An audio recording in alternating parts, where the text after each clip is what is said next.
Another similarity is that both jinn and aliens disappear and turn into sulfur when they die. Except for the human-alien hybrid corpses that we will talk about later, neither jinns nor aliens have ever come to us as a bloody, living, or obvious corpse. No one has ever captured and imprisoned them except by magical methods, because even if they biologically pass into our dimension, they turn into sulfur and disappear when they die. This situation proves both that jinn and aliens are in other dimensions and that their corpses somehow disappear. The incident that Imam Ghazali told a little while ago is an example of this issue. When the igneous creature died, it left behind only black ashes.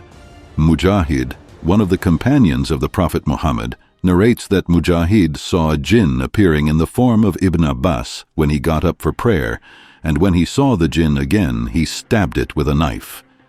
He even heard the sound of his body falling to the ground, but his body disappeared.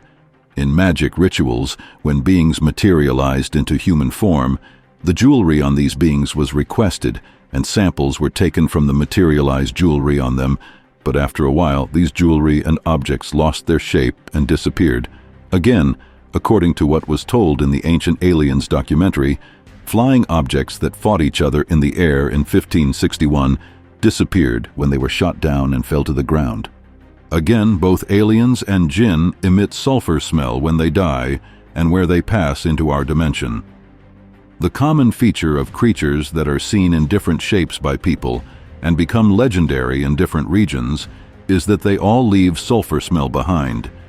For example, as it is known that UFOs and aliens leave a sulfur smell behind, it is also claimed that chupacabra, a creature claimed to have been seen by many people, emits a strong sulfur smell.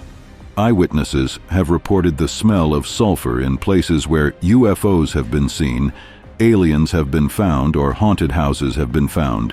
In ghost movies, sulfur smell is also emphasized. Imams of Islam, who know the jinn well, have also stated that jinn emit the smell of sulfur when they die. Because they also have a body. We say that when Azrael strikes, the soul leaves the body and throws it to a different dimension, to the realm of Burza. But how does he do this to the jinn? If the jinn is already a soul, then does Azrael grab it and drag it? Does he say, "Let's go, my son"? Doesn't something have to separate logically? They have a light thing. There is a body, but this body is not flesh and bone. There is such a body, it separates from this body, and a light thing like foil tape falls to the ground. And there is a sulfur smell over time when it rots. Sulfur smell. You hear a lot of sulfur smells in old houses, ruined houses, even though there is no sulfur. Or I do something like jinn session. Burn the jinn inside and say, "Throw its ashes on your face." Don't say anything though. He says directly, "It smelled like something sulfur. Something was thrown into my nose." I proved this many times. I mean, I didn't even say what it smelled like. Stuff is covered in sulfur. Yeah, there's not too many things that leave behind a sulfuric residue. Demonic possession. What do you want from me? Fear.